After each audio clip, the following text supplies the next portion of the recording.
Hey guys, my name is Nick Woodward. I'm a fifth year PhD student at the University of Southern California in the Davis School of Gerontology.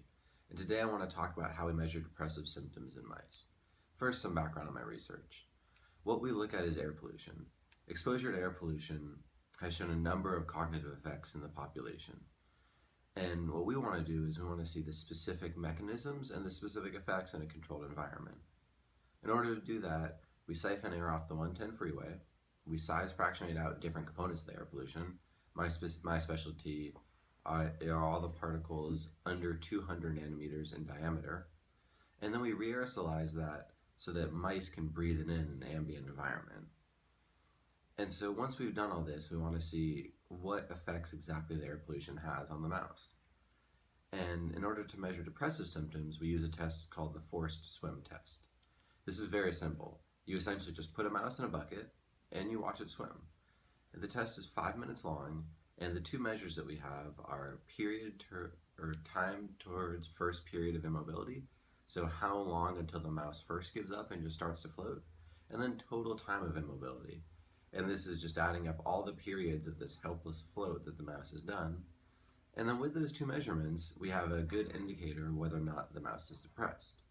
It sounds like a very simple measurement, and it is, but it actually is very reproducible, as well as responds very well to antidepressants. Almost every class of antidepressants works in rescuing this effect.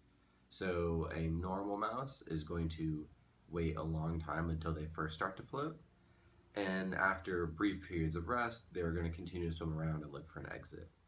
A depressed mouse is going to give up very quickly and then stop even trying to look for an exit and just continue to float for the duration of the experiment.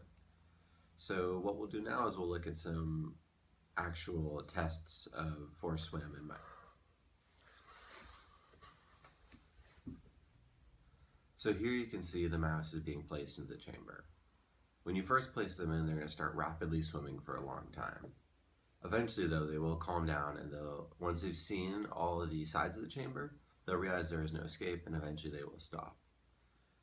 The trick here is that you have to be very careful in what is a helpless float and what is them sort of staying afloat, just staying, like, keeping buoyancy.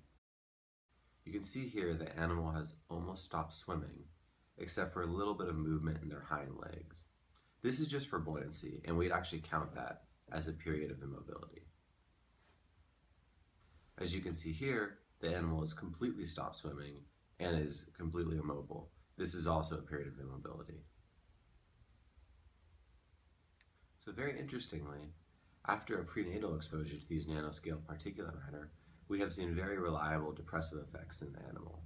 So this can mean that after just 3 weeks of exposure during gestation, the animal will show depressive effects in as far as 8 months out. And for our mouse, that's quite a long time. So this really brings home the idea that exposure to air pollution during your infancy can have lifelong effects